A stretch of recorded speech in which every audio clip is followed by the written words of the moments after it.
नम्रता साहू जी, छत्तीसगढ़ से। श्री हरि गुरु। गुरुदेव, आपके चरणों में कोटि कोटि नमन।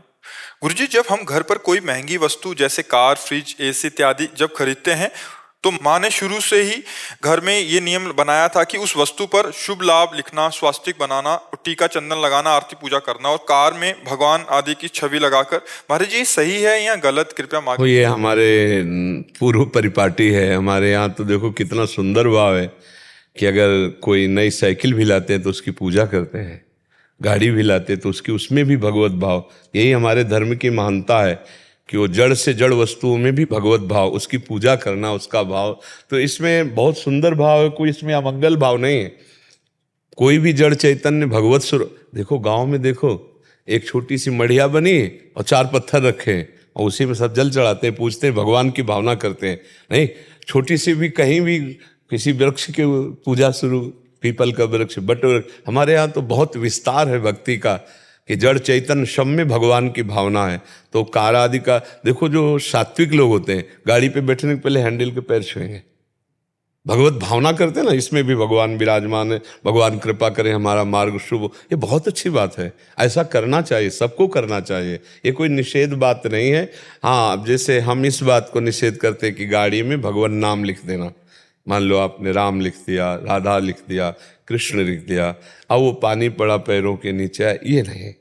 जो शुभ है, लाभ है, स्वस्तिक चिन्ह है, अच्छा भगवान की छवि अंदर टांग ली, कोई परेशानी नहीं, ये बढ़िया मांगलिक है। लेकिन भगवान नामों को गाड़ी में ना लिखा जाए। अब जैसे मोटरसाइकिल में पीछे लिखे हैं, मान लो राम नाम लिखे, हरिवंश नाम लिखे, राधा नाम लिखे, अब जूता सहित पूरा घुमा कर ऐसे चढ़ रहे हैं, फिर पानी पड़ा और टायर के नीचे, वही जूतों के नीचे, तो उसी का नाम का तो अभिषेक करके हम चरणामृत पीते हैं। जो सिंहासन में नाम विराजमान, वही नाम का आदर करना हम सीखें, नाम ना लिखें ऐसा। हाँ, और खूब भगवान की छवि टांग ले, भगवान की भावना करें। गाड़ी भी भगवान का स्वरूप है, तो कितना बढ़िया स्वरूप है। गांव में तो हमने देखा, नया हल बनता है तो उसकी भी पूजा होती, हल जोतले, कितना सब जगह जगह केवल भगवत भावना ही है। एक दूसरे से मिलते तो राम राम भाई, चरण छुअन भाई, कितने पवित्र भाव हमारे धर्म में, कितनी महानता है कि जड़ चैतन्य सब में भगवान की भावना। यह ज्ञान नहीं है, कोई ऐसा कण नहीं जहाँ भगवान ना हो, तो सर्वत्र भगवान की भावना सिखाती है हमारे सनातन धर्म की वृत्ति। इसलिए तो बहुत बढ़िया है, इसमें कोई निषेध नहीं। तो महाराज श्री, जैसे उसमें हम जूते चप्पल पहन के हम बैठते हैं कार में, वो हम घर में नहीं जूते चप्पल रखते क्या? घर में भगवान की छवि नहीं होती क्या? घर के प्रारंभ में तो हमारे जहाँ जन्म हमारा हुआ था, वहाँ घर के प्रारंभ में नाम लिखा हुआ है। हम जब छोटे थे तो जब दीपावली को गेरू से पूरा मकान पोता जाता था तो फिर सुंदर खड़िया से लिखा जाता था, बीच में लिखा गया श्री कृष्ण गोविंद हरे मुरारे, हे नाथ नारायण वासुदेव, इधर हरे कृष्ण हरे, और फिर इधर श्री राम जय जय राम, और 2-3 तखत पड़े रहते, संत महात्मा आते रहते, बड़ा मंगल। उन्हीं का सब चरण प्रसाद कि भगवत मार्ग में आए। तो गाड़ी भी तो घर ही है ना, उसमें ऐसी भावना क्यों करे? घर में क्या जूता चप्पल पहनकर नहीं रहते?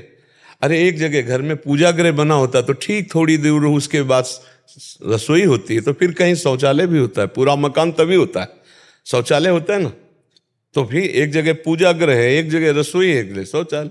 ये देखो, ये जा रहा है द्वार, ये यहाँ से यहाँ भगवान बैठे हुए हैं, और ये मलाशय है, मूत्राशय है, और ये सब तो भगवान की सृष्टि की रचना। उसमें ये नहीं सोचना कि गाड़ी में भगवान की छवि लगी तो हम जूता कैसे पहने। घर में नहीं जाते, जहाँ दरवाजे से अंदर तो ठाकुर जी विराजमान है, जूता चप्पल पहने सब अपने घर के कार्य करते हैं, घर में रहते हैं, तो भगवान भी तो हमारे कोई बहुत अलग थोड़ी हैं। हाँ, पूजा गृह में जूता पहनकर नहीं जाएंगे।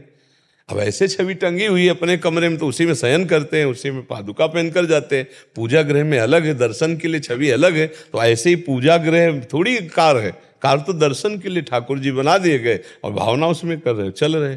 और सही पूछो तो जब सब ठाकुर जी हैं तो आप कौन हो? सब कुछ उसी का बना हुआ है, उसी धातु का, उसी तत्व का, तो आप किससे बने हुए हो? जब कार में भगवान मान सकते हो तो इसमें भगवान नहीं है क्या? है? तो इतना भेद काहे को करो? हाँ, वही तत्व है।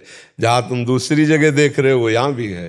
जब यहाँ देखना शुरू कर दोगे तो मस्त हो जाओगे। यही तो भूल हो रही है, घर के ठाकुर को भुलाकर बाहर भागते घूम रहे हो, कहाँ कुछ मिल रहा है, और यहाँ ढूंढ ले हो सब जगह मिल जाएगा। जिधर देखोगे सर्वम कलमिदम ब्रह्म नेना नास्ति किंचन, वही दिखाई देगा, दूसरा कोई है नहीं। जो आप हैं वही वो है। ब्रह्मविद ब्रह्मैव भवति, ब्रह्मविद ब्रह्मैव। बस यार हास्य रघुनाथ कर बेग न जाने कोई, जो जाने रघुपति कृपा तो सपने मोह न होए। जी।